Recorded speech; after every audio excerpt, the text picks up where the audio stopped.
नमस्कार मित्रों, अमारी एटी न्यूज़ चैनल में तमारुं स्वागत है। मित्रों, देश दुनिया की ताजा खबर जाणवा माटे अमारी चैनल ने मित्रों तमे अत्यारे सब्सक्राइब करी देजो। जी हाँ मित्रों, अत्यारे हालनी सौथी मोटी अने दुखद खबर सामे आवी रही है। राजकोटमांथी एक मोटा दुखद समाचार मळी रह्या छे। आपने जणावी दीए के राजकोटमां फायरिंगनी घटना बनी घायल त्यारे मित्रों राजकोटमां फायरिंगनी घटना बनी छे। गोंडलना दोधवारो गाम वाड़ीना सेडा बाबते पाड़ोशी वच्चे बबाल थता जोटाणीमांथी फायरिंग थयुं होવાનું સામે આવ્યું છે।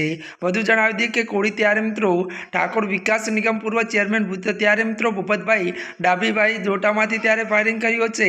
ફાયરિંગ બાદ થોડાક દૂર પદાર્થ હુમલો કર્યો હોવાનો ત્યારે મિત્રો સામા પક્ષે ત્યારે ઈજા પહોંચતા રાજકોટ ખસેડાયા છે। જો કે મિત્રો દીપકભાઈ ડાભી પર હુમલો થતાં ફાયરિંગ કર્યું હોવાની ચર્ચા ત્યારે મિત્રો ગોંડલ પોલીસે તપાસ હાથ ધરી છે। હજી આ મિત્રો અત્યારની આ સૌથી મોટી અને દુઃખદ ખબર મળી રહી છે। ત્યારે મિત્રો આજના માટે આટલું જ। हमारी चैनल में नवा हो तो हमारी चैनल ने लाइक शेर और सब्सक्राइब कर दीजो।